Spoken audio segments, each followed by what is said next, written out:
Antonino, a te la linea. Grazie Lorenz. Amiche e amici miei, ma non dell'avventura, buonasera. La storia passa innanzi ai nostri occhi. Pochi minuti fa il presidente entrante degli Stati Uniti, Donald Trump, ha annunciato l'accordo per il cessate il fuoco a Gaza. Termina dunque, almeno per il momento, queste sono le prime comunicazioni che arrivano. Tra l'altro la notizia è stata data anche dall'entrante segretario di Stato Marco Rubio alla commissione parlamentare che lo sta ascoltando in questo momento. Lo dice anche la BBC, ad avviso della commissione mi è stato appena detto che è stato annunciato un cessate il fuoco in quel di Gaza. Prima che ci congratuliamo tutti quanti, ovviamente vedremo in quali termini verrà eseguito questo cessate il fuoco e soprattutto che cosa conterranno le clausole di questo accordo. Questo è quanto accaduto poco fa negli Stati Uniti d'America, per cui inoltre, come vedete, la storia passa ancora una volta davanti ai nostri occhi. Noi vi abbiamo raccontato il 7 di ottobre 2023, la mattina, quell'orribile mattina, insieme con il buon Pier Vittorio Scimia, insieme con l'allora regista Federico Borsari, vi avevamo raccontato in diretta l'attacco di Hamas contro la parte meridionale di Israele, 1200 morti, 200 rapiti. Vi abbiamo raccontato nel corso di questi duri mesi di quest'anno e più, vi abbiamo raccontato la dura risposta di Israele nei confronti di Hamas e adesso la guerra sembra essere giunta al punto in cui si potrebbe anche fermare. Questo è quanto succede adesso e in particolare adesso cercherò di darvi degli aggiornamenti ulteriori perché oltre alle parole chiaramente di ecco qua, allora la BBC lo batte adesso, Israele e Hamas hanno raggiunto un cessate il fuoco su Gaza e un accordo per il rilascio degli ostaggi. Andiamo a vedere che cosa si dice. Una fonte che è informata dei colloqui tra Israele e Hamas dichiara alla BBC a seguito dell'incontro del primo ministro del Qatar con i negoziatori di Hamas e in separata sede con i negoziatori di Israele, bene, ha permesso di raggiungere un accordo sul cessate il fuoco e sul rilascio degli ostaggi. Per cui a quanto pare, insomma, c'è la possibilità di vedere la fine di questa guerra o comunque quantomeno una pausa nei combattimenti. Tra l'altro c'è un aggiornamento però che c'era stato a quanto pare all'ultimo minuto, poco prima dell'annuncio dell'accordo, c'era stata una polemica a proposito del Philadelphia Corridor, che è una fascia di territorio lungo il confine meridionale della striscia di Gaza con l'Egitto. C'era stata una polemica tra i negoziatori israeliani e quelli di Hamas, ma a quanto pare questo problema è stato risolto. Per cui dopo 15 mesi, appunto, questo accordo che è stato mediato anche dal Qatar permette un cessate il fuoco nei confronti tra Israele e Hamas. Inoltre, il presidente eletto degli Stati Uniti, Donald Trump, dice abbiamo l'accordo sugli ostaggi e saranno rilasciati a breve. Al momento non sappiamo quanti saranno, non sappiamo appunto in che termini si svolgerà l'accordo, però noi nel corso di questa trasmissione avremo modo naturalmente di darvi tutte le notizie del caso. La presidenza Trump dunque si annuncia, mancano ormai 5 giorni al suo insediamento, la presidenza Trump si annuncia dunque con una prima soluzione, o meglio, un primo tentativo di fermare la guerra tra Israele e Hamas e adesso vedremo poi anche l'altra prova dei fatti, quindi il rapporto con l'Iran e poi vedremo anche la guerra in Ucraina. Ma in questo momento la notizia che vi possiamo dare è: c'è un accordo per il cessate il fuoco a Gaza e il rilascio degli ostaggi che sono stati rapiti il 7 ottobre scorso, il 7 ottobre 2023, scusate. Ma adesso è il momento di Qui Parlamento con Rebecca Frassini. Andiamo pure, Lorenz. Parlamento. Grazie Presidente. Presidente, onorevoli colleghi, Ministro Giorgetti. Oggi in quest'Aula dibattiamo della manovra finanziaria, una legge di bilancio che stanzia 30 miliardi di euro di risorse e di questi 18 miliardi, quindi più della metà delle risorse stanziate, andranno a sostegno dei redditi medio-bassi. Un'impostazione, Presidente, che noi non solo sposiamo, ma totalmente condividiamo, perché in un momento storico come questo è quello che serve al nostro Paese. Presidente, prima però di addentrarmi in quelle che sono le misure principali contenute in questo disegno di legge, mi lasci rispondere per suo tramite al collega Dell'Olio quando parlava del PIL rivisto al ribasso. È vero, l'Istat ha rivisto a ribasso al PIL rispetto alle stime del governo, Presidente, però noi abbiamo un approccio serio quando leggiamo i dati e quindi su questo vorrei ricordare, Presidente, a quest'Aula, che sono due le note su cui mi vorrei soffermare proprio per l'analisi di questa rivisitazione del PIL a ribasso. La prima, Presidente, è che i dati pubblicati dall'Istat sono al netto delle 4 giornate lavorative che avremo in più quest'anno e solo queste offriranno 2/3 decimali in più di PIL e questa è la nota tecnica. Poi, Presidente, c'è anche un'altra nota che vorrei dire a quest'Aula. Vede, l'Italia è al 4° posto dell'export mondiale, un dato incredibile, un dato che ci riempie d'orgoglio, ma un dato anche che è da leggere in tal senso. È ovvio che siamo più esposti alle congiunture internazionali, è ovvio che il primo mercato di sbocco del nostro paese, cioè la Germania, che oscilla l'economia tra la recessione e la stagnazione, è ovvio che i nostri esportatori hanno perso circa 3,1 miliardi di euro di fatturato in termini di esportazione. Ma non solo, Presidente, alle variabili si aggiungono le variabili esogene, che ovviamente sono importanti in quella che è una stima complessiva di come sta e della salute del nostro Paese. È evidente che i conflitti, le guerre, la situazione anche istituzionale in Francia ovviamente dà al nostro Paese quell'incertezza che ovviamente noi non possiamo e non dobbiamo sottovalutare e quello che ha fatto il governo ovviamente va nella direzione di non sottovalutare tutte queste variabili.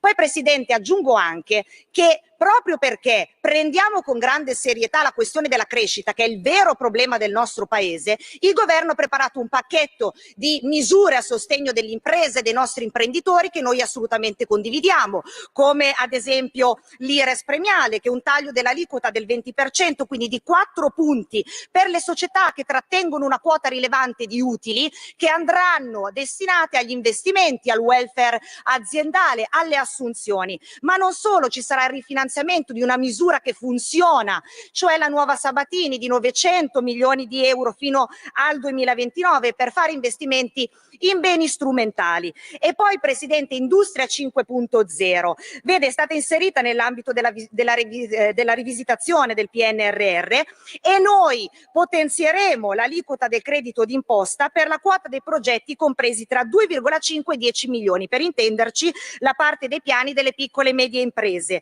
E questo credito d'imposta potrà arrivare fino al 45% nei casi di massimo risparmio energetico. E mi faccio aggiungere, Presidente, che si potrà anche alzare questo credito d'imposta se si acquisteranno dei moduli fotovoltaici ad alta efficienza, che siano però prodotti negli stati dell'Unione Europea. E questo è fondamentale, Presidente, perché si azzererà il divario dei costi con moduli e celle prodotti nei paesi fuori dall'Unione Europea, penso ad esempio alla Cina. Poi, Presidente, per quanto riguarda il fisco, sono due pilastri fondamentali di questa manovra di bilancio: il taglio del cuneo fiscale e la riforma delle aliquote IRPEF. E questo, Presidente, mi lasci dire che, come ho detto all'inizio di questo mio intervento, cuba circa 18 miliardi di euro e la platea dei beneficiari sarà di 17 milioni di italiani.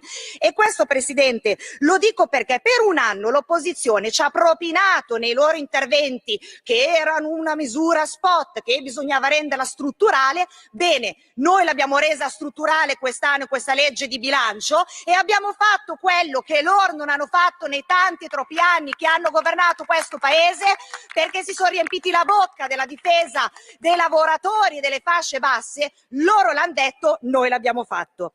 E, Presidente, poi ovviamente rimane nell'impianto di questa manovra ovviamente la flat tax fino a 85.000 di fatturato, viene estesa ai dipendenti fino a 35.000, sempre la flat tax. Però vorrei dare anche questo dato molto interessante, perché anche su questo l'opposizione critica fortemente l'operato di questo governo. Dati MEF 2023, sapete quante sono le partite IVA che sono state aperte dalle donne? Il 40% di nuove partite IVA aperte dalle donne, che arriva anche a un 49,1% dei giovani. E quando l'opposizione ci dice che questo è un governo che non fa nulla per le donne e per i giovani, anche qua la narrazione cade inesorabilmente.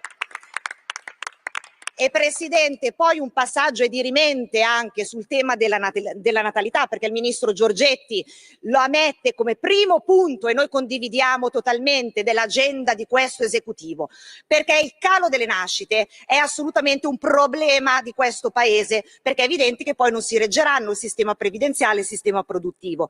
Ecco perché il governo ha preparato un pacchetto importante di misure a sostegno della natalità, come ad esempio il potenziamento dell'assegno unico universale per i figli a carico, e tra l'altro i dati ci dicono che la platea è molto alta, una misura che funziona, l'89% degli aventi diritto ha aderito a questo. Ci sarà un assegno una tantum di 1.000 euro per ogni figlio nato, il potenziamento dei congedi parentali, elevando l'indennità dell'80% per tutti i 3 mesi, il rifinanziamento della carta dedicata a te, che serve appunto per dare un potere d'acquisto potenziale stimato di 440 euro alle famiglie, e il finanziamento su questo 500 milioni. E poi la proroga fino al 2027 di una misura che funziona, cioè quella del fondo di garanzia per la prima casa, una garanzia statale dell'80% che è fondamentale, perché anche qui i dati ci dicono che il 50% delle famiglie dice che ha ricevuto un sostegno dai genitori per poter acquistare l'immobile. Qui Parlamento.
L'amica degli animali con Paola D'Amico.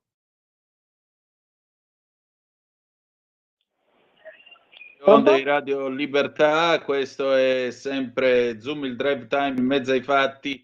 Antonino Danna al microfono con voi. Paola D'Amico, sua soavità, ci ha raggiunto. Visto che lei si occupa di buone notizie, abbiamo una buona notizia, appunto, questa dell'accordo sul cessate il fuoco a Gaza. Paola, ti rubo un minuto per dare un aggiornamento. Allora, Al Jazeera batte adesso da una fonte anonima, ma comunque informata, sull'accordo. A quanto pare ci sarebbe un ritiro delle forze armate israeliane di almeno 700 metri all'interno di Gaza, poi Israele libererà circa 2000 prigionieri palestinesi, inclusi 250 condannati all'ergastolo.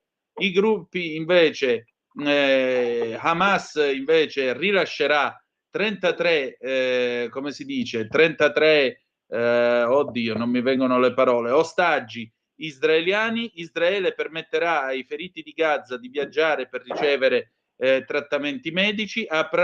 Israele aprirà anche il valico di Rafah con l'Egitto 7 giorni dopo l'inizio della prima parte dell'accordo di cessate il fuoco. Ancora le forze israeliane inizieranno a ritirarsi dal confine con Gaza, conosciuto come Philadelphia Corridor, per ritirarsi completamente nel corso degli ulteriori step di questo accordo. La CNN scrive che molto probabilmente il cessate il fuoco e quindi l'inizio, gli effetti dell'accordo partiranno da domenica.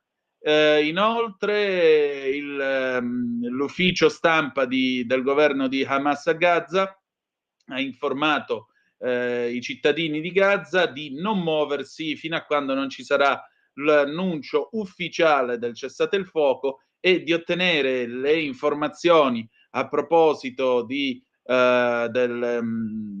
tempistiche dell'accordo di cessate il fuoco solo da fonti ufficiali, quindi di non muoversi sulla base di si dice, sulla base di chissà, non si sa, dicono che, e canali vari ed eventuali. Allora, Paola carissima, vostra soavità, buonasera e ben trovata. Buonasera Antonino, buonasera. Oggi sono io da sola, non abbiamo esperti, quindi vi dovete accontentare, come si dice, però una considerazione.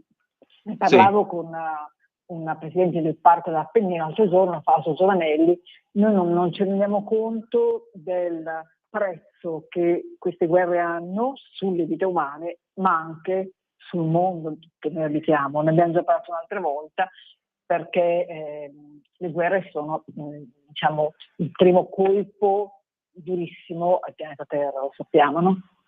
Certo. E quindi veramente io ogni volta che esplodano bombe dico quanti esseri umani si trovano senza una casa, perdono la vita e quanto ambiente stiamo veramente uccidendo poco per volta. Comunque speriamo veramente in queste 3 guerre, speriamo nella fine di tutte le guerre.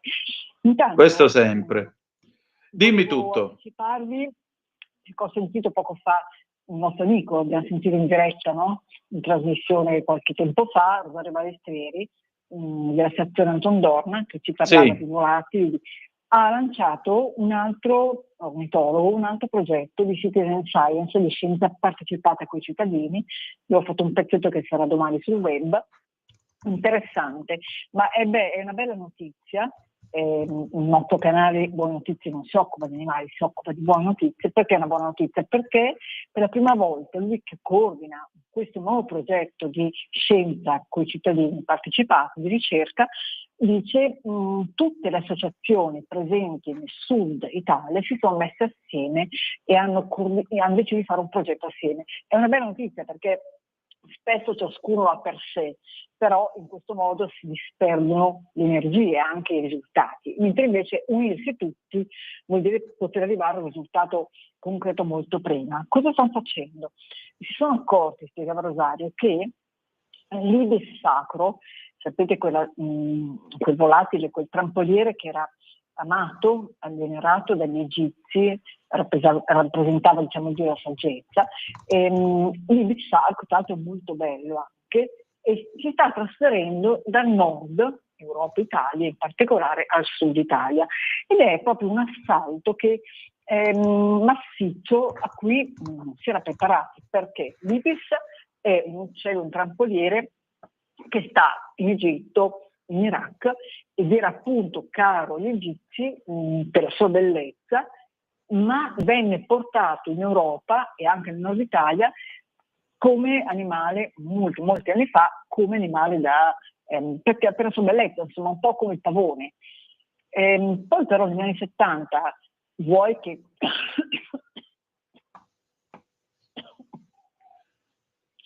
effetto Ibis, vuoi che c'erano un po', all'epoca c'era l'associazione animalista, no?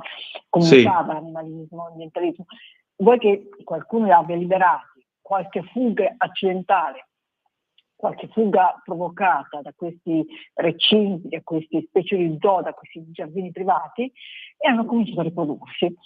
Stavano bene anche a Nord Italia, anche in Europa.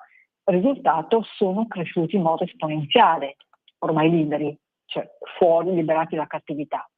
E adesso da un paio d'anni i ricercatori del sud si sono accorti che questi animali che se ne stavano nelle risaie, in Piemonte, al massimo arrivavano in Toscana, stanno arrivando in Sicilia, in Campania, in Puglia, in Calabria. E allora hanno detto, se noi dobbiamo capire se è un trasferimento che fanno d'inverno per stare al calduccio e poi tornano a nidificare al nord, oppure se si trasferiscono perché ci stanno proprio bene, diventano stanziali, per capire cosa mangiano, come si integrano con le altre popolazioni, dobbiamo avere tanti dati. I tanti dati si possono avere con la partecipazione delle persone, del biowatching che guardano, osservano col binocolo, dei pescatori, gli agricoltori, gli escursionisti, dei fotografi naturalisti, che quindi sono invitati a spedire materiale sui siti di queste associazioni. Il progetto è partito praticamente stamattina, in poche ore aveva già 141 adesioni, quindi loro sono molto speranzosi perché vuol dire che c'è moltissimo interesse. Ma questo ci dice anche un'altra cosa molto bella, che c'è un'altissima sensibilità proprio diffusa dalle persone che capiscono quanto sia importante osservarli, studiarli, piuttosto che spararli. E questo mi sembra anche cosa di civiltà, se mi posso... E infatti è una cosa di grande civiltà, vuol dire che il clima proprio sta cambiando. Però sempre in tema, questo animale non ho fatto in tempo a girare una fotografia, ma è veramente un animale molto particolare. Non so se tu riesci a trovare qualcosa adesso al volo. Dell'Ibis, vediamo un attimo. Vediamo un attimo se lo troviamo, vediamo un attimo, ma credo proprio di sì. L'Ibis, che peraltro era uccello sacro agli egiziani. Esatto, era... Se la memoria non mi inganna. Eccolo qui col suo bel beccone lungo lungo. Un momento che lo prendiamo subito e arriva l'Ibis, ladies and gentlemen. Lorenz, adesso nella chat ti passo una fotografia dell'Ibis, così la possiamo proiettare ai nostri ascoltatori, ai nostri radiospettatori, perché ormai con la radiovisione è più giusto definirli così, e in questo modo potranno vedere anche la bellezza e l'eleganza di questo particolare volante. Il diotot. Esatto, il diotot, sì. Nel libro dei morti è il diotot che, se non sbaglio, viene chiamato se non sbaglio è Psicopompo, guida le anime, non vorrei sbagliarmi. Comunque ora faccio anche una verifica di questo. Intanto eccola la foto dell'Ibis, ecco qua. È veramente un animale elegantissimo, un trampoliere strepitoso.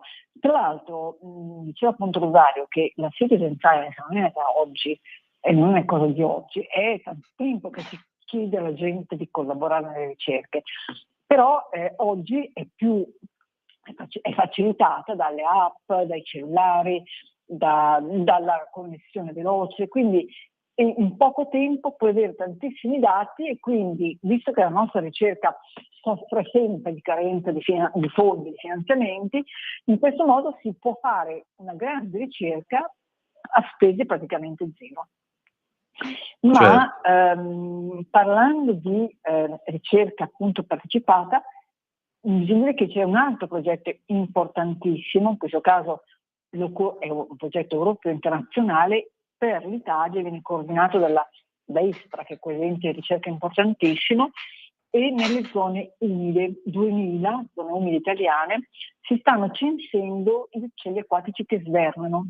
È un progetto internazionale, quindi noi in Italia abbiamo anche una rete di ricercatori ufficiali esperti che lo coordinano, e ce ne sono circa 500, ed è un censimento non il primo, diciamo che è il 35esimo anno che si ripete il censimento, ma è importante per capire la capillarità, la distribuzione, la copertura di questi animali, perché gli uccelli acquatici sono una componente fondamentale delle zone umide, e quindi la diversità, il numero degli individui ci permettono di avere informazioni sullo stato di salute e sulla qualità dell'ambiente di questi luoghi che frequentano, e quindi di conoscere le zone umide e di difenderle, no?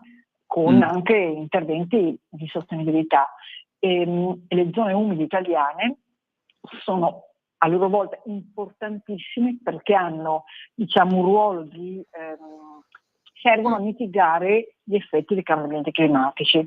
Quindi attraverso gli uccelli cerchiamo di capire come stanno le zone umide, cerchiamo di ripristinarle dove qualcosa non dovesse funzionare, perché sono veramente gli equilibratori.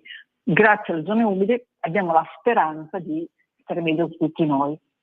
E quindi il termometro dell'ambiente, in questo caso sono gli uccelli acquatici. Noi sappiamo che se gli animali selvatici che devono vivere di quello che l'ambiente dà stanno bene, vuol dire che quell'ambiente è salubre, quell'ambiente sta bene. Che altro? Ci sono tantissime ricerche importantissime in corso. Un'altra molto interessante arriva dalla Francia, dove ricordiamo che l'8 dicembre scorso, se non mi sbaglio, potrei sbagliarmi, la cattedrale è stata riaperta al pubblico con quella celebrazione che abbiamo visto in Mondovisione, no? Dopo lunghi lavori di ristorazione che erano seguiti a quell'incendio pazzesco della primavera del 2019. E Sì. già si sapeva che la cattedrale di Notre Dame è un monumento alla biodiversità nel cuore della Francia, nel cuore di Parigi, ma questa cosa è stata riverificata per l'ennesima volta, perché si è visto durante la ristrutturazione che le mura, i suoi tetti, i migliaia di anfratti prima dell'incendio ospitavano 22 specie di pipistrelli, quindi un numero esagerato, uccelli nidificanti come i gheppi, le taccole, codi rossi e spazzacamini. E quindi anche loro hanno una sorta di LIPU, la Lega per la protezione degli uccelli, LPO, e che ha monitorato la situazione. È come se Notre Dame fosse una sorta di scogliera urbana in mezzo alla Seine, in mezzo a un fiume, e quindi offre migliaia di nascondigli per molte specie che sono riuscite ad adattarsi all'ambiente urbano, come il nostro falco sul Pirellone. Avevano fatto uno studio nel 1986, quindi ben prima che ci fosse l'incendio, e avevano trovato 5 famiglie di gheppi, questi piccoli falchi, delle 30 che oggi vivono a Parigi. Quindi vuol dire che 1 su 6 sta ospite della cattedrale. Quindi l'LPO naturalmente segue l'evoluzione e ha installato cassette nido per le rondini, per i rondoni, e la speranza appunto che questa cattedrale, gli animali sono rimasti nonostante l'incendio, questa cattedrale torni appunto ad essere l'attrattore per la biodiversità cittadina. Ripeto, noi abbiamo la spettacolarità che il nostro falco vive su un monumento moderno, filmato. Oggi la voce si abbandona. Una cosa carina, ma cambiamo mondo, andiamo dai mammiferi e andiamo dal lupo. E questa bella storia che è uscita su un giornale del Trentino, Dolomiti, del lupo Enzo. È un lupo viaggiatore solitario che poi è diventato un capobranco e che si è spostato per centinaia di chilometri prima di trovare poi una compagna per la vita. ed è la storia di questo lupo Enzo, ricostruita appunto da un gruppo di ricercatori, e la prova che i lupi, nonostante le continue sfide, ricordiamo appunto che la Svezia ha deciso di abbatterne una serie, un numero importante, sono sotto tiro in Svizzera, sono sotto tiro in Francia, ormai anche in Italia molti gruppi chiedono, non ambientalisti naturalmente, chiedono che si tolga la loro il livello di protezione. L'Europa ha abbassato il livello di protezione. Detto tutto questo, loro sono la prova vivente che nonostante queste sfide possono riconquistare il loro posto nelle foreste e nei quartieri europei, e continuano appunto a spostarsi e a cercare luoghi in cui riprodursi, in cui fare branco, in cui vivere. E quindi diciamo che i ricercatori appartengono a un'associazione che si chiama Io non ho paura del lupo, e hanno parlato di un viaggio straordinario di questo esemplare che incarna proprio la capacità unica di dispersione e adattamento della specie. È forse l'unico mammifero assieme all'uomo che è presente ovunque, che abbiamo trovato su tutti i continenti. E, naturalmente sapete che si studiano questi animali attraverso i loro escrementi, quindi seguendo le tracce. Quindi praticamente il Enzo è partito dal Belgio, addirittura. In Belgio hanno campionato per la prima volta. Vi lascio perdere i riferimenti al suo patrimonio genetico perché sono troppo tecnici. L'hanno studiato, l'hanno seguito, l'hanno cercato, e ricordiamo che anche queste ricerche hanno bisogno dell'aiuto di tantissimi cittadini, di volontari. Cioè non è che un ricercatore da solo parte, va in bosco a mappare, a cercare le tracce degli animali. Questo ovunque, c'è sempre l'aiuto di qualche associazione, di qualche volontario. Perché è importante il Belgio? Perché il Belgio è uno dei paesi, come è stato per la Francia, in cui il lupo era sparito, ma è rimasto assente per secoli, e non hanno tanti branchi come noi in Italia, hanno pochi individui in dispersione, sono i giovani che lasciano il loro branco e si allontanano cercando una compagna, un compagno con cui far formare un nuovo branco.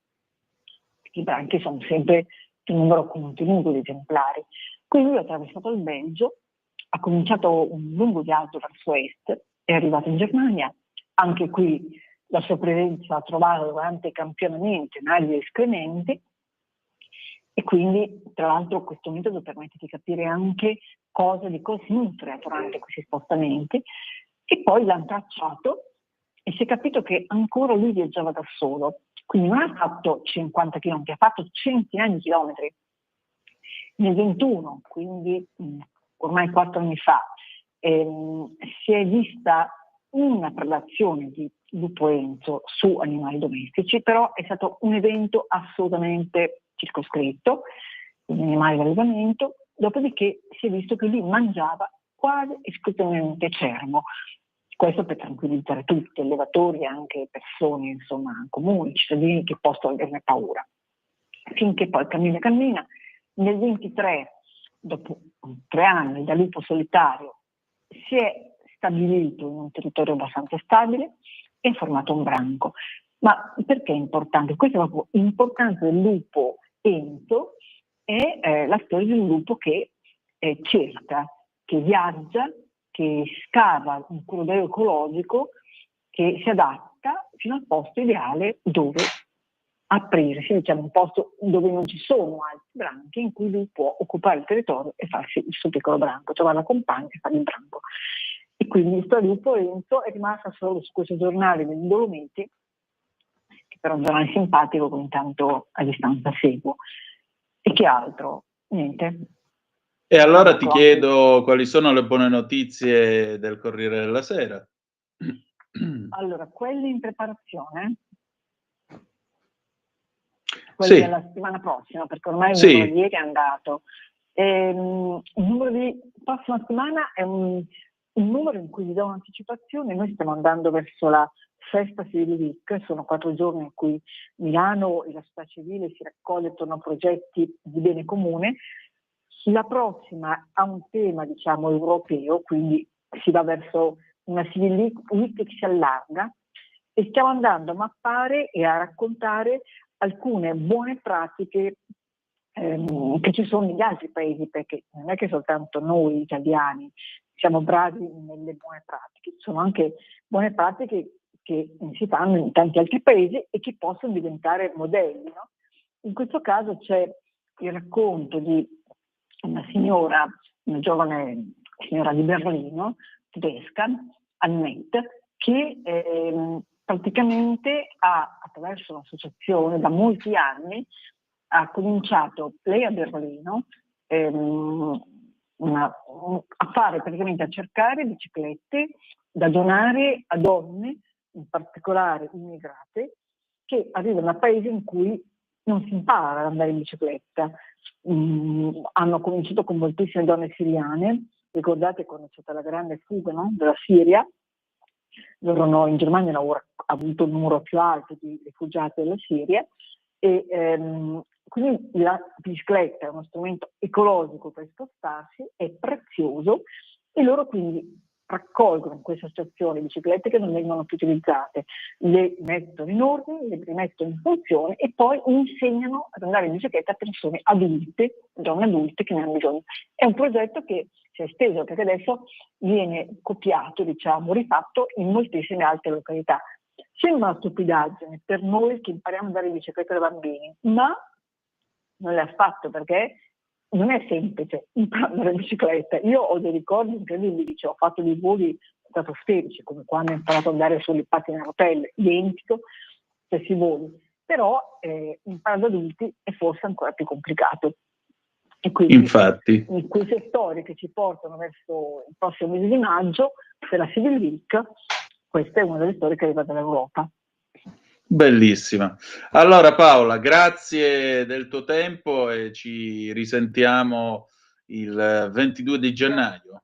Grazie a te, Antonino. Sì, e poi forse avremo un ospite, devo ricordarmi la data, un ospite che ci parlerà dei segreti dei polpi, che è un animale, sì, il 29. Ho un contatto con Piero Modio, un altro ricercatore della stazione Anton Dorn, che adesso è in Messico, e ci racconterà tutti i segreti dei polpi. Molto bene, molto interessante. Grazie ancora. Ciao Antonino, buona serata a tutti e a tutti. Ciao cara, un abbraccio. Come sempre, sua soavità.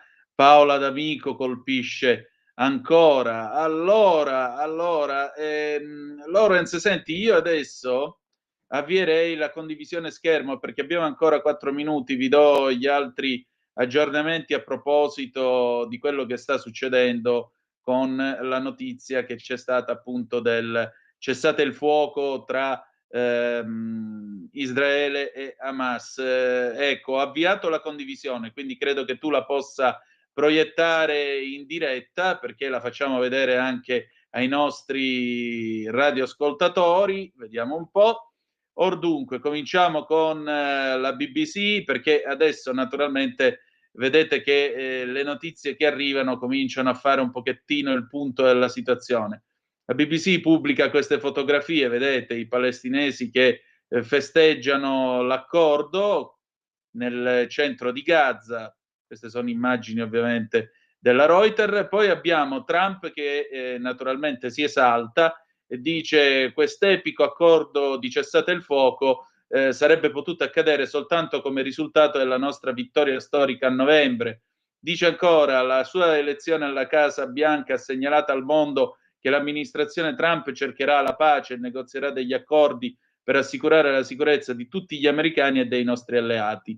Il presidente eletto annuncia anche di essere eccitato all'idea che sia gli ostaggi americani che quelli israeliani torneranno a casa.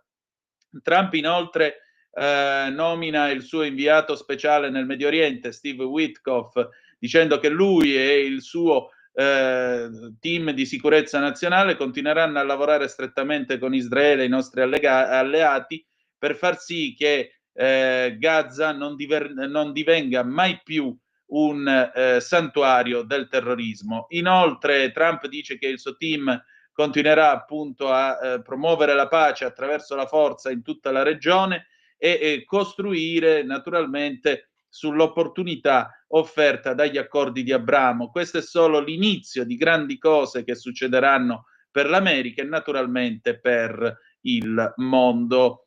Tra l'altro, a proposito degli accordi, ecco qua, la CNN per esempio batteva 11 minuti fa questa notizia, si ritiene che siano ancora vivi 3 ostaggi americani che sono ancora in mano di Hamas, sarebbero Idan Alexander, Sagui Dekel-Chen, Keith Siegel. È improbabile che tutti e 3 vengano rilasciati nella prima fase dell'accordo su cessate il fuoco e il rilascio degli ostaggi, dal momento che Idan Alexander è un soldato delle forze armate israeliane, è un ragazzo di 21 anni del New Jersey che si trovava vicino Gaza il 7 ottobre quando è stato preso in ostaggio.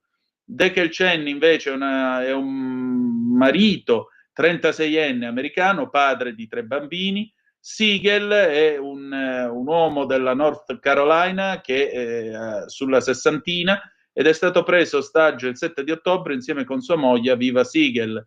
Lei è stata rilasciata a seguito dell'accordo raggiunto nel novembre 2023. Aviva Siegel aveva detto a luglio di essere molto preoccupata della sorte di suo marito. 4 di questi americani vengono invece confermati come morti, ma i resti, i loro corpi sono ancora a Gaza. Italy Chen, Omer Neutra, Gadi Haggai, Judy Weinstein Haggai. Tra l'altro, appunto, si ritiene, lo scrive la BBC, che naturalmente questa è BBC Verify, quindi la verifica delle fonti prima di fare determinate affermazioni. Sembra appunto che di questi 94 ostaggi 34 sarebbero morti. Secondo appunto il team di ricerca di BBC Verify, 94 dei 251 ostaggi presi il 7 ottobre del 2023 sono ancora in cattività a Gaza. Si ritiene che 60 siano ancora in vita, 34 morti. Ci sono altri 4 ostaggi presi nel 2014 e 2015, 2 dei quali si ritiene siano morti. Il fatto che appunto 34 ostaggi presi il 7 ottobre, ora ritenuti morti, il fatto che si possa affermare che questi 34 siano morti si basa su alcune comunicazioni fatte dalle forze armate israeliane dopo alcune ricerche, dichiarazioni dei kibbutzim, gli abitanti dei kibbutz, e le organizzazioni che rappresentano le famiglie. Quindi ci dovrebbero essere 60 ostaggi ancora vivi, dal momento che ma da allora dal 7 ottobre Hamas ha dichiarato un alto tasso di morti tra gli ostaggi che erano in cattività a Gaza. La BBC non è in grado di verificare le affermazioni di Hamas. A oggi ne sono stati rilasciati 109, sia sotto accordi umanitari che durante il cessate il fuoco temporaneo del 24-30 novembre del 2023. 8 ostaggi invece sono stati recuperati dalle forze armate israeliane. I resti di 40 ostaggi poi sono stati trovati a Gaza dai soldati di Israele. Questo include anche 3 ostaggi uccisi accidentalmente dalle forze armate di Tel Aviv tempo fa. Ecco, vedete che a Tel Aviv invece sono scesi in piazza chiedendo il ritorno degli ostaggi che sono stati rapiti il 7 ottobre scorso. Ecco qua, vedete che la gente è scesa in strada a chiedere il rilascio immediato di tutti gli ostaggi, quindi evidentemente Hamas vuole sfruttare ancora una quota di una trentina di ostaggi prima di non avere più niente per negoziare con Israele. Le parole di Trump, tra l'altro, sono parole che dicono molto, cioè non c'è l'idea che la guerra finisca presto, non c'è assolutamente questa idea, per il semplice e banale motivo che Trump dice non è possibile che Gaza possa essere un santuario del terrorismo. Ma adesso pausa e poi torniamo con Conto Corrente di Antonio Zennaro. Porta con te ovunque Radio Libertà. Scarica la app per smartphone o tablet dal tuo store o dal sito radiolibertà.net. Cosa aspetti?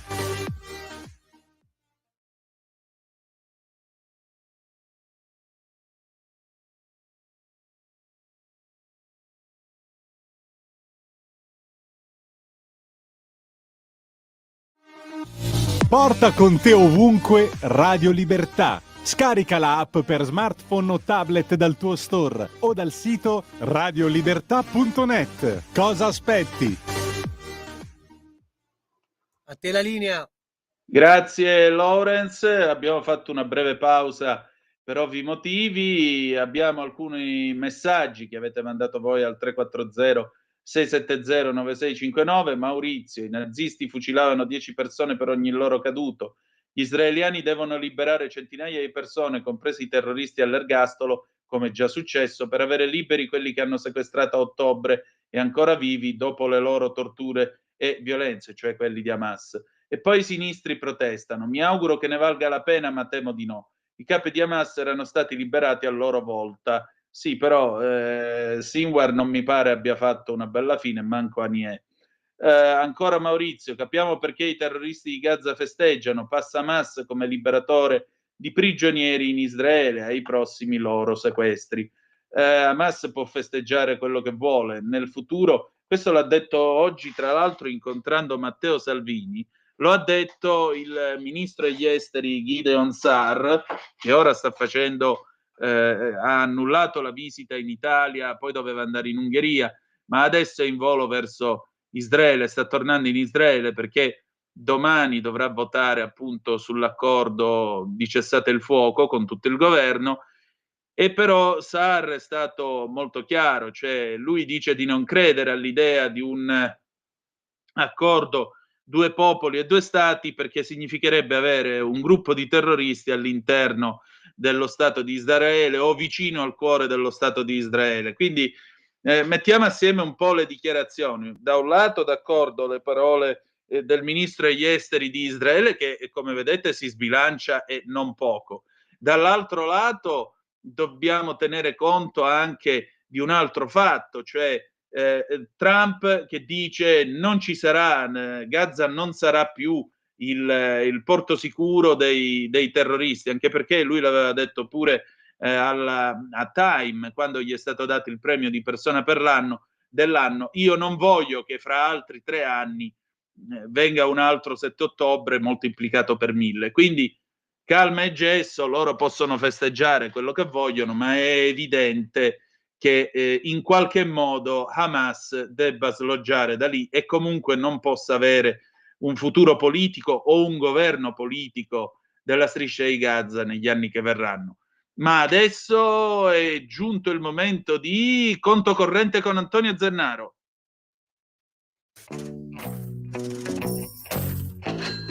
Va ora in onda Conto Corrente, economia e finanza per tutti. Conduce Antonio Zennaro.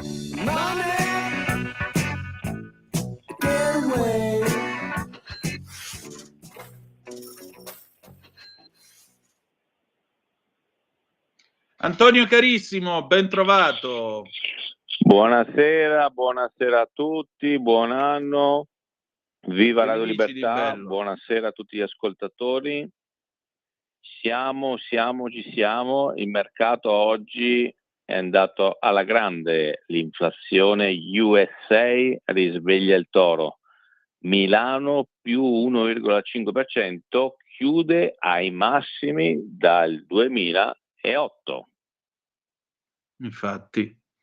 E direi che ogni tanto questo è l'inizio di una nuova stagione, lo possiamo prendere come l'idea che sta avvenendo la primavera per i mercati finanziari, cioè è l'effetto Trump. Questo non lo sappiamo perché tanti hanno, insomma, speculatori o anche meno speculatori sono un po' preoccupati perché i mercati sono cresciuti molto, soprattutto gli Stati Uniti con le magnifiche 7, insomma, sono i titoli a maggiore capitalizzazione, Tesla, Meta, no? Apple, è tutto cresciuto molto, ovviamente però anche il potere di acquisto in questo caso degli americani, ma anche degli europei, è diminuito, quindi c'è tutto un tema legato ai consumi, c'è tutto un tema legato alla Cina, che comunque corre meno rispetto a anni fa, ma soprattutto compra cinese, non compra più europeo e americano. Stessa cosa ad esempio dei dati sulle auto. Quindi potremmo dire un 2025 in chiaroscuro, però diciamolo, nel senso che è stata una settimana molto positiva per i nostri titoli di Stato, perché c'è stata un'asta record dei BTP con 270 miliardi di richieste arrivate, cioè 15 volte quello che era stato messo sul mercato. Quindi una grande domanda di Italia. Noi siamo molto bravi a piangerci addosso, a dire che non funziona niente, che è tutto insomma un problema, che sì, sono le cose che non vanno, ma non è che poi li può risolvere il suo governo in 24 mesi, dopo ci sono 30 anni di impostazioni di un certo tipo. Però l'aspetto positivo è che l'Italia non è più Cenerentola d'Europa. Abbiamo visto grossi flussi di investimento anche previdenziale, anche importanti istituzionali dalla Francia muoversi verso l'Italia, cosa che non è stata raccontata molto, perché non sia mai che insomma si dica che l'Italia è più sicura e rende meglio dei cugini del Trump, ma questo è il dato, e quindi grandi flussi che arrivano a tutto il mondo vogliono Italia, vogliono il debito pubblico italiano, quindi è positivo perché questo crea affidabilità, crea anche per le nostre imprese che vogliono andare a fare operazioni, grosse imprese, raccogliere capitale. Oggi sull'Italia non abbiamo più quella stigma di paese rischioso, Sì. paese pigs, il paese maialino insieme agli altri paesi del sud Europa, e quindi Antonino, questo è un aspetto positivo. Detto questo, è uscito anche il dato, secondo me quando nasce un dato positivo dopo fa sempre uscire un dato negativo, che è aumentato il debito pubblico, però va bene, cioè nel senso che il debito pubblico aumenta da tutta Europa, il debito pubblico è stralunare anche negli Stati Uniti. Se però c'è una moderata crescita e comunque finanziariamente il rapporto debito pubblico e lo spread è contenuto, non è che poi è tutto male. Quindi bisogna anche essere, insomma, non bisogna essere sempre negativi, Antonino. Quindi diciamo che come Italia, noi lo diciamo da 2 anni, i titoli di Stato, chi ha fatto le operazioni è stato molto contento. Perché? Perché l'Italia è un'impresa affidabile, paga dei buoni rendimenti e si possono fare tutte le polemiche che si vogliono. Tanto nei 23 e nei 24 a Borsa Valori di Milano è una delle migliori al mondo. Quindi cosa succede nel 2025 non sappiamo, ci sono tante dinamiche geopolitiche, geofinanziarie, quindi questo non lo sappiamo. La tecnologia, insomma, intelligenza artificiale, il 2024 è stato l'anno dell'intelligenza artificiale. Tanti dicono che il 25 possa essere l'anno dei computer quantici, ma è molto più probabile che sia un mix invece tra ancora tecnologia dell'intelligenza artificiale e anche una sua applicabilità magari non più a cose generiche, ma proprio alle aziende, quindi con un miglioramento, un efficientamento dei processi. Questo poi apre a tante altre analisi e discussioni.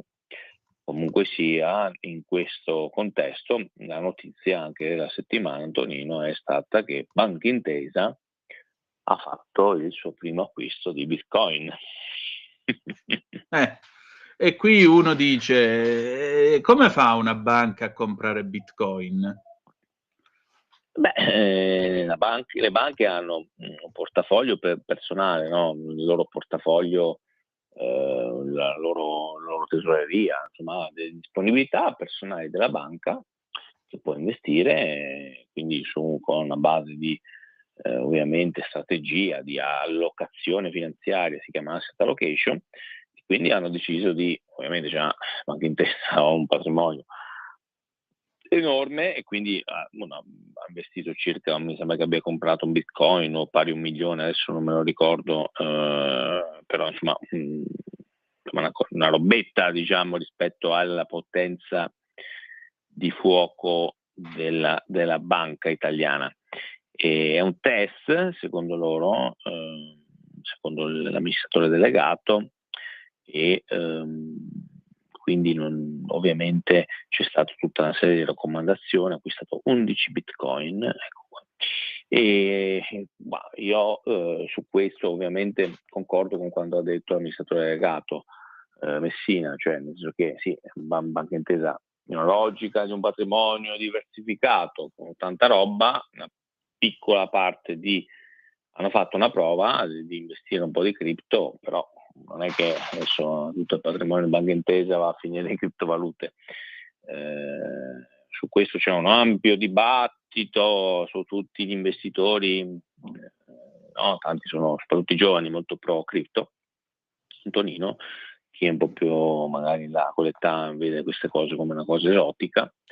I dati ci dicono che comunque 1,8 milioni di italiani hanno cripto, quindi insomma un numero importante. Certo. Quindi c'è un'attenzione sul tema. È anche vero che è cambiata molto il sistema di tracciatura e anche di tassazione. Bisogna dichiarare adesso tutte le criptovalute e si paga sul capital gain, come ad esempio un titolo azionario, si paga un numero il 26%. C'è stato, no? Questo un po', gli asset sono intorno tra i 2 e i 3 miliardi di italiani che detengono criptovalute, quindi un numero, insomma, non è pochetto. A me piacciono di più le aziende.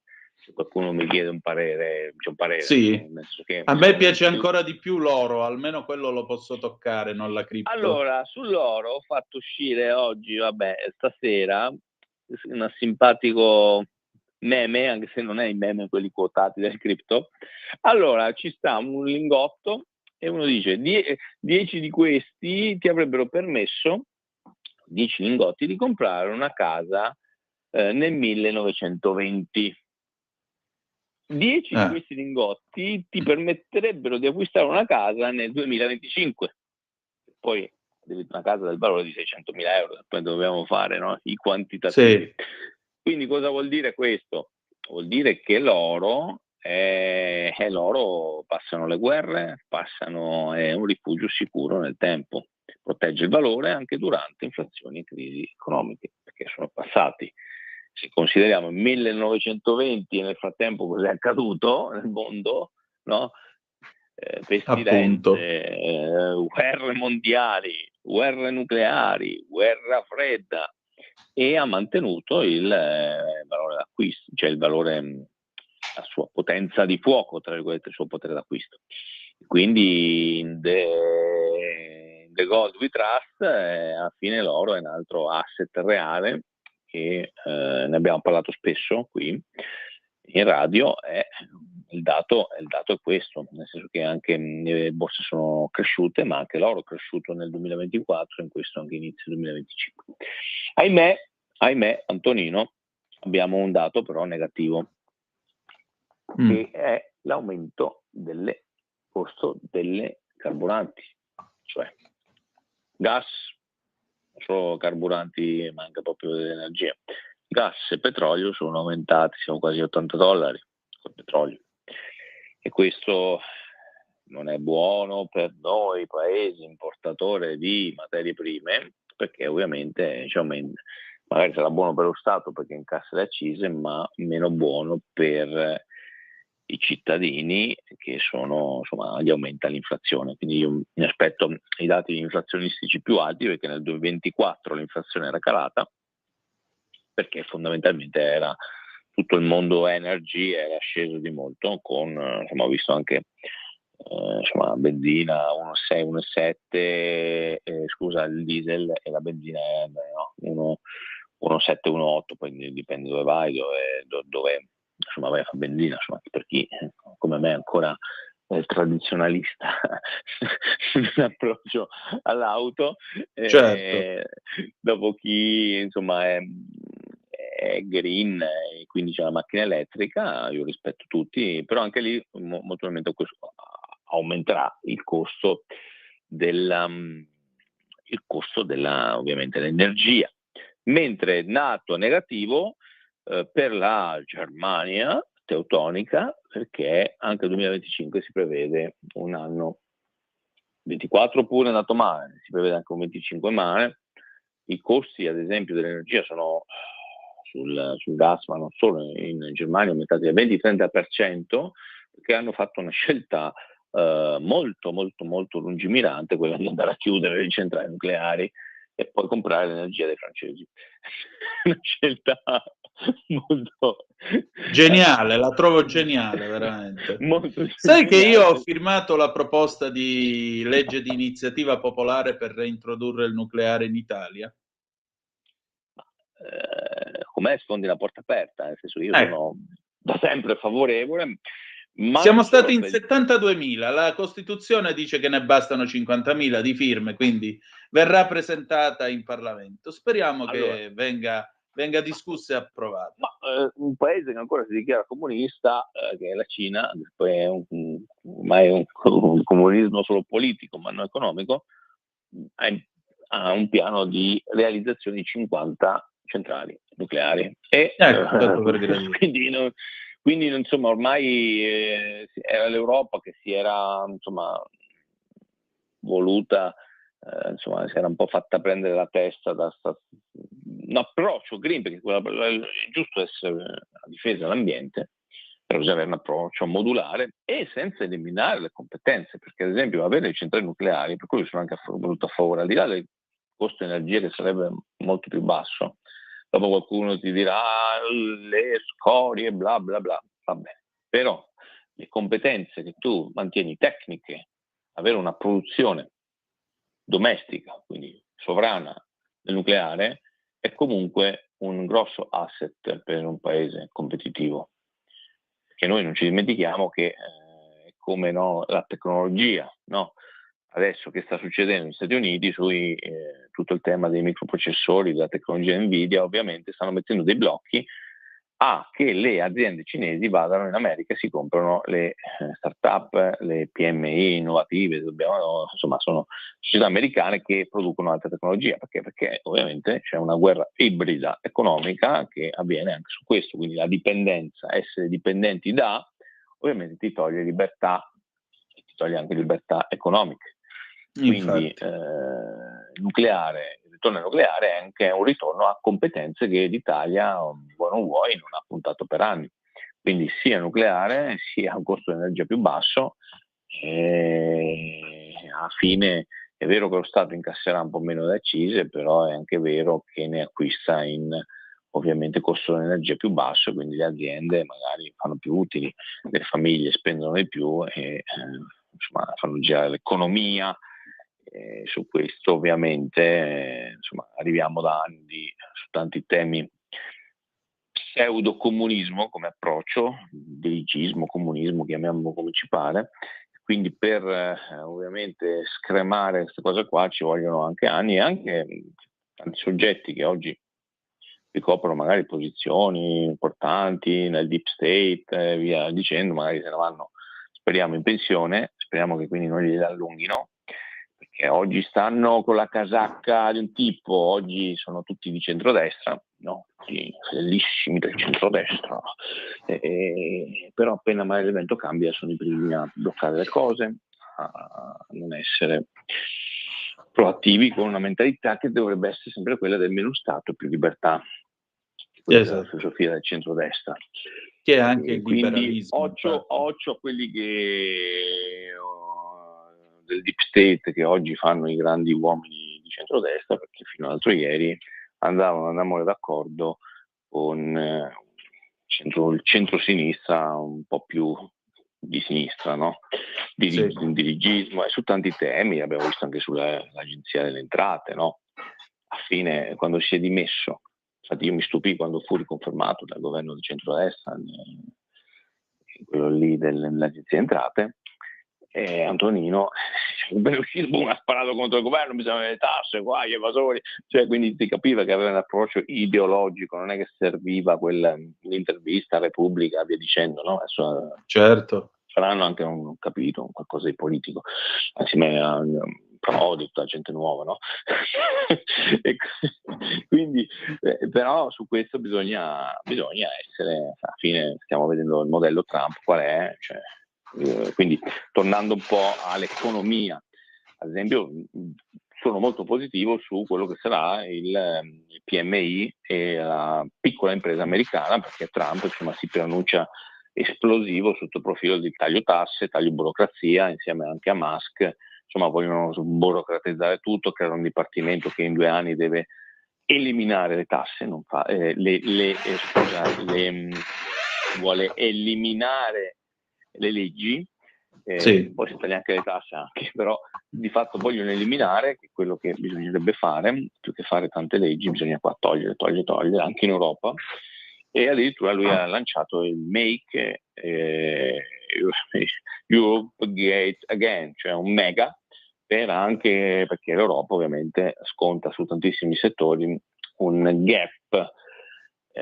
Abbiamo adesso una serie di direttive anche sulla tecnologia che bloccano le imprese, soprattutto le start-up di giovani, ad esempio anche tutto il tema privacy, cioè tutto, no? Cioè siamo bravissimi burocrati di Bruxelles a creare ampie sovrastrutture. Sì, posso pure capire che ci siano delle esigenze di controllo, di monitoraggio, di tutela anche del consumatore, però quando è troppo, quindi se si blocca poi, se non si liberano gli spiriti capitalisti, poi la gente prende la valigetta, si fa una volta, se ne va all'estero, apre le imprese fuori, paga meno tasse e sul digitale soprattutto ti salutano, cara Europa, e perdiamo miliardi di competenze, di gettito e anche di imprese. Quindi, Tonino, non è che dobbiamo poi importare certi soggetti da certi paesi, certo, che poi vengono qua a fare casino, se ne possono pure tornare. Ecco qua, ogni tanto viene fuori la mia vena. No, Beh, credo che lo Stato abbia tutto il diritto di gestire e controllare i flussi migratori, per cui mi pare ovvio che quando uno viene accolto, sai, è lo stesso discorso, io vengo accolto in casa tua, dopodiché ti imbratto le tende, rompo i piatti, sfondo i vetri, faccio quello che voglio, e tu non hai il diritto di cacciarmi da casa tua? O stai lì e mi batti le mani e mi dici sfogati perché hai sofferto? Ma il tema vero che noi abbiamo dato, cioè tanti arrivano da paesi che fondamentalmente non hanno la cultura della democrazia che c'è in Europa.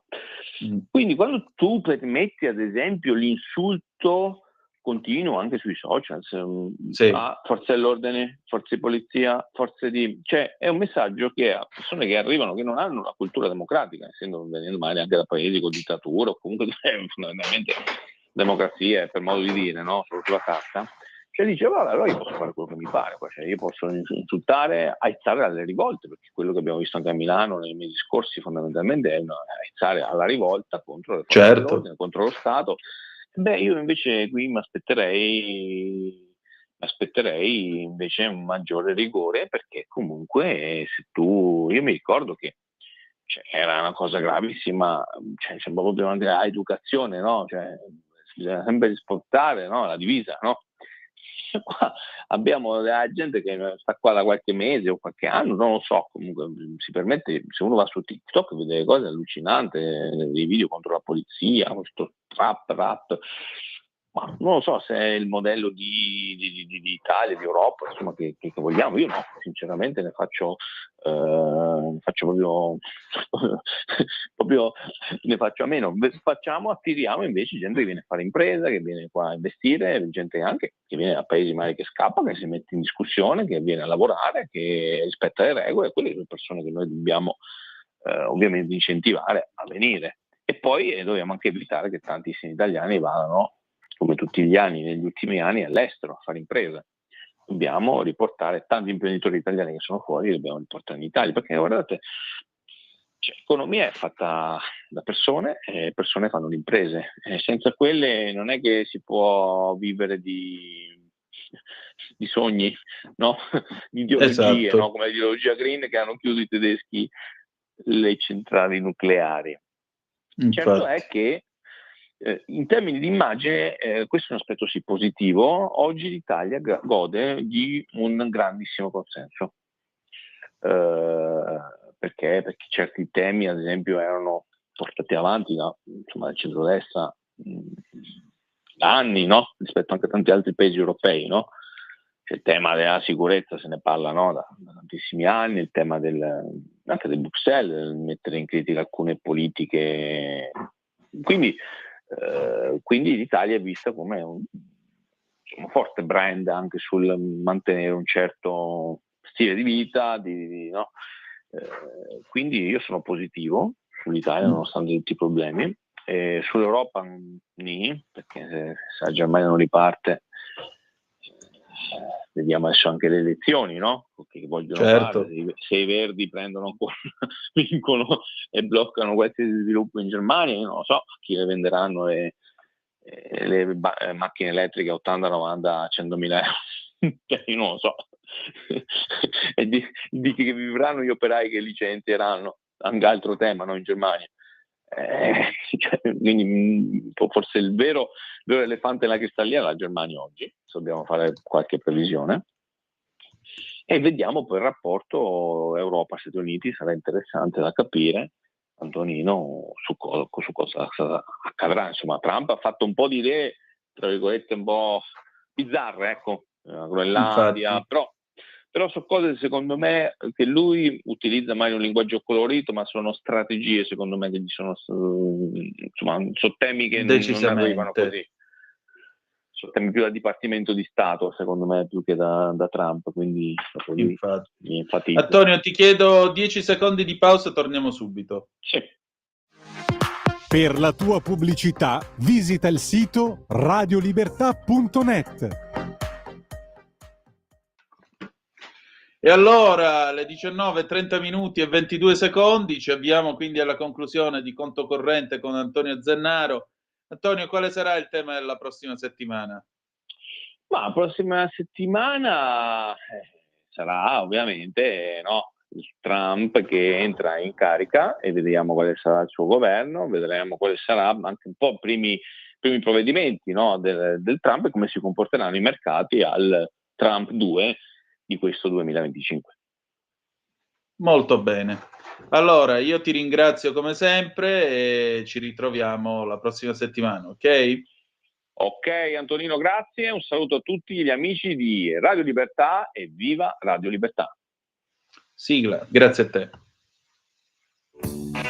Avete ascoltato Conto Corrente.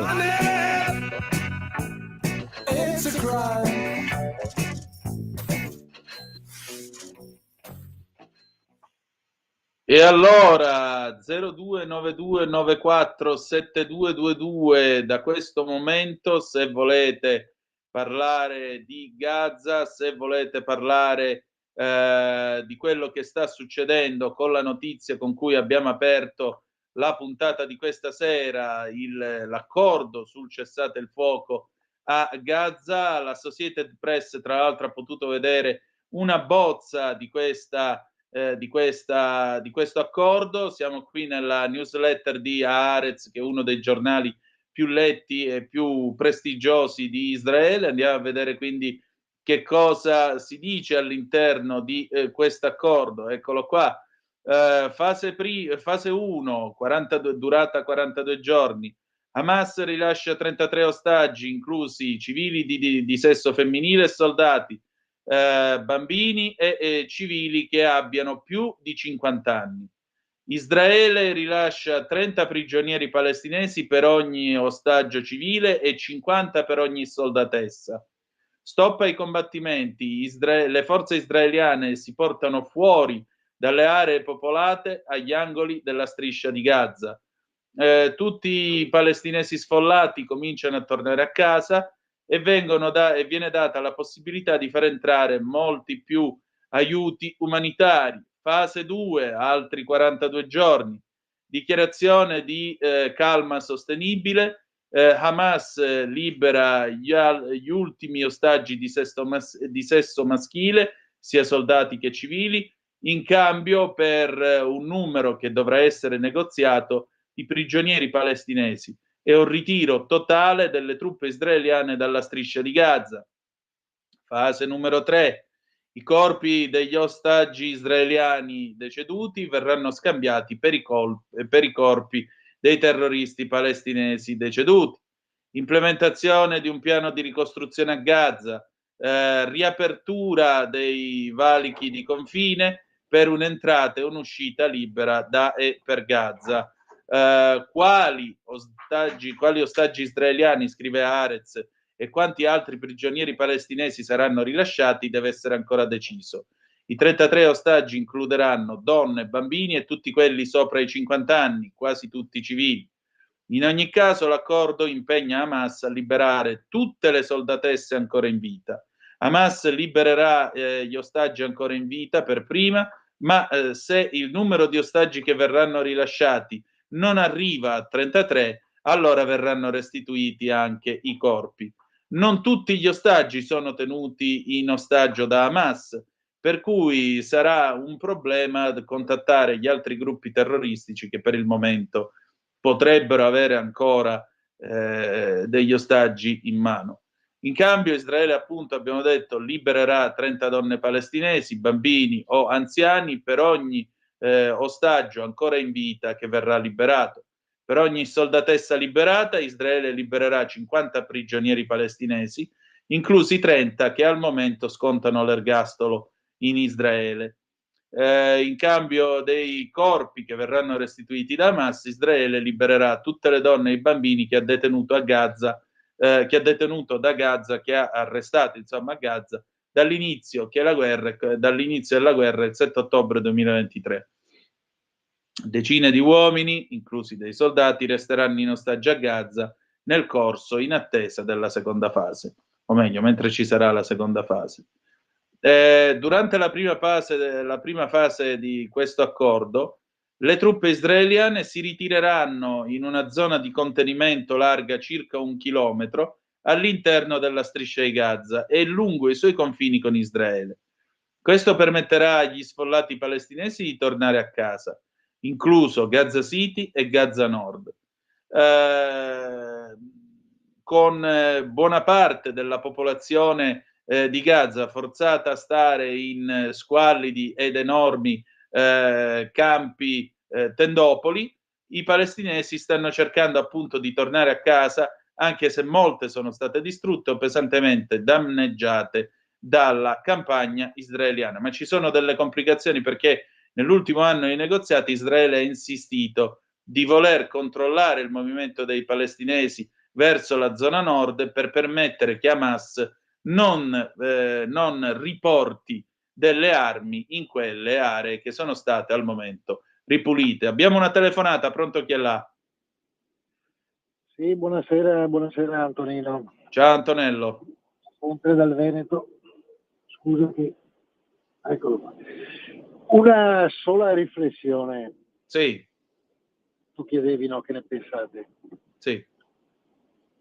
Che è questa.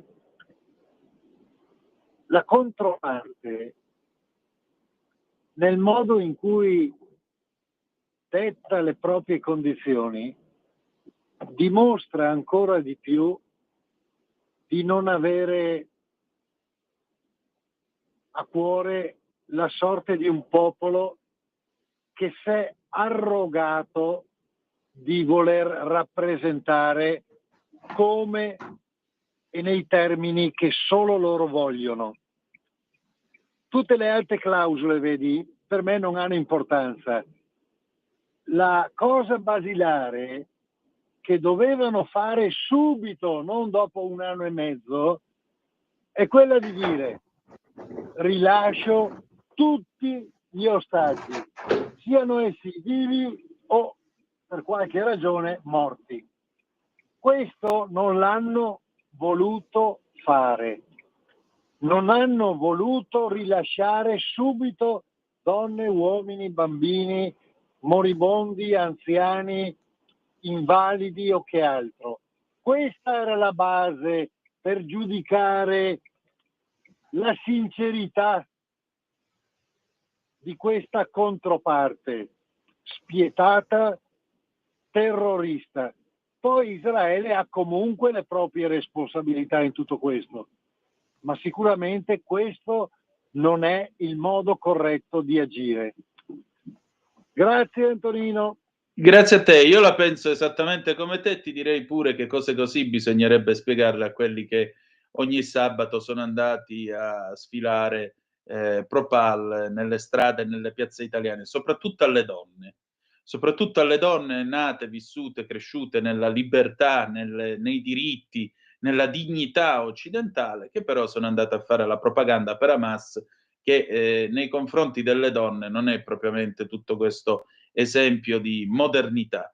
Allora vi leggo quello che ha scritto Donald Trump, siamo qua su Instagram, questo epico accordo di cessate il fuoco sarebbe potuto accadere soltanto come risultato della nostra vittoria storica a novembre, dal momento che ha indicato al mondo intero che la mia amministrazione cercherà la pace e negozierà degli accordi per assicurare la sicurezza di tutti gli americani e dei nostri alleati.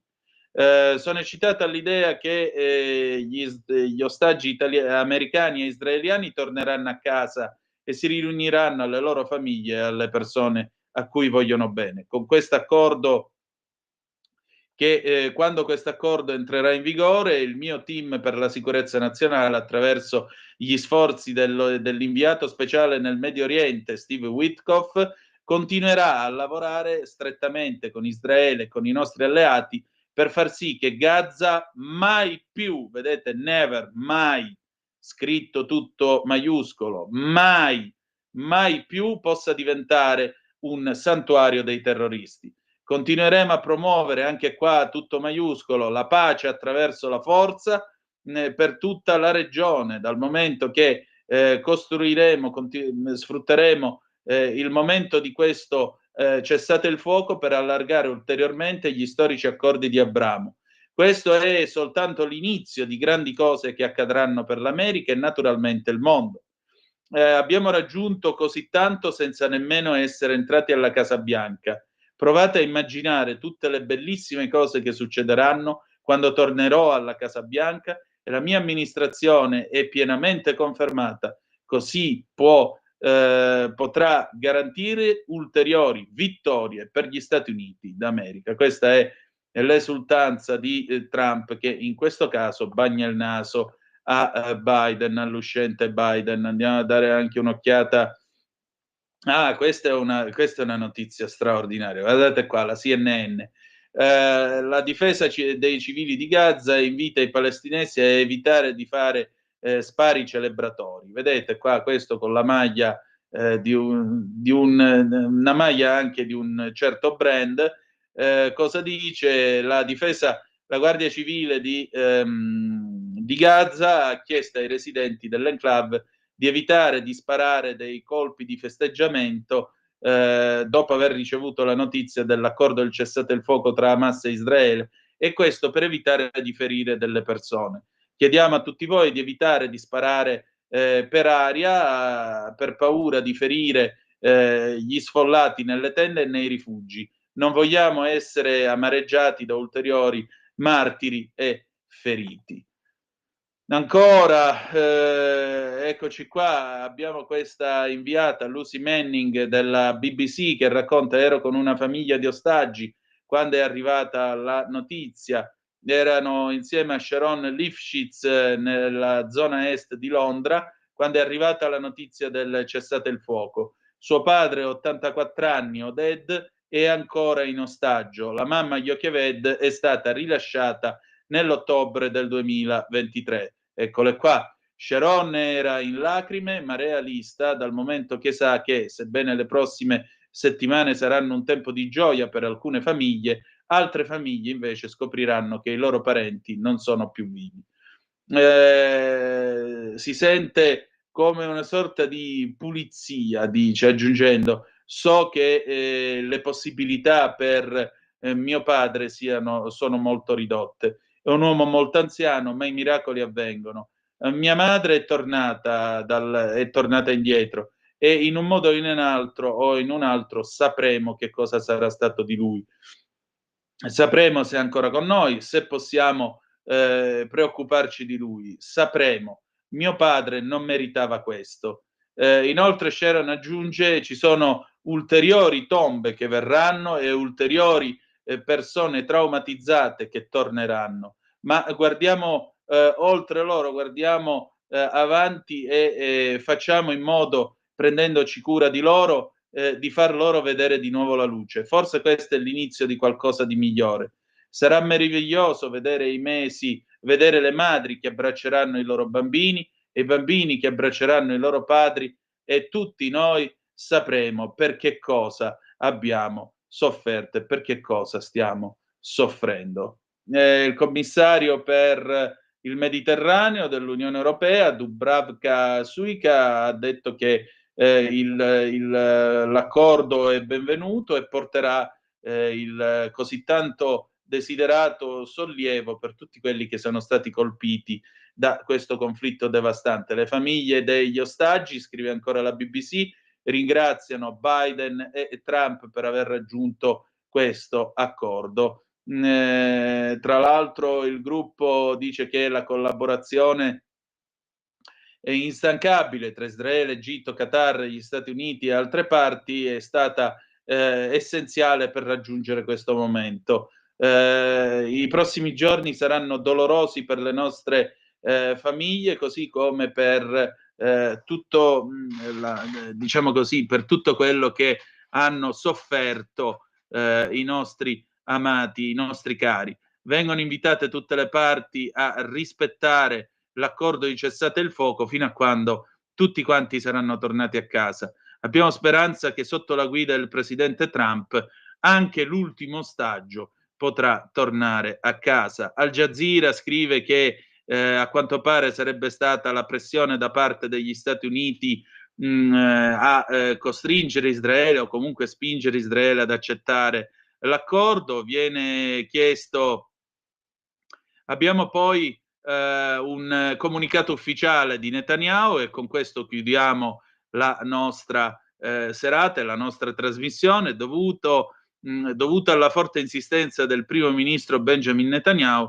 Hamas ha ritirato le sue domande last minute di modificare lo schieramento delle forze armate israeliane nel corridoio di Filadelfia. In ogni caso ci sono alcuni temi di questo accordo cornice che dovranno essere ancora messi a punto. Ci auguriamo che i dettagli possano essere chiariti e finalizzati questa notte. Tra l'altro è attesa entro questa notte, entro questa sera o al massimo l'alba di domani, perché sono già le 20:46 in quel di Tel Aviv, è attesa una riunione del governo di Israele che naturalmente discuterà questi ultimi avvenimenti. Va bene, noi abbiamo concluso con questo, l'appuntamento è domani alle 18:05 trattabili sulle magiche onde di Radio Libertà. Una volta tanto fa piacere annunciare un cessate il fuoco, dare una buona notizia, e noi chiudiamo con Antonello Venditti, Ricordati di me, del 1988. Grazie per essere stati con noi e ricordate che the best is yet to come, il meglio deve ancora venire. Am Israel Chai, Israele vive. Vi ha parlato Antonino Danna. Buonasera. Avete ascoltato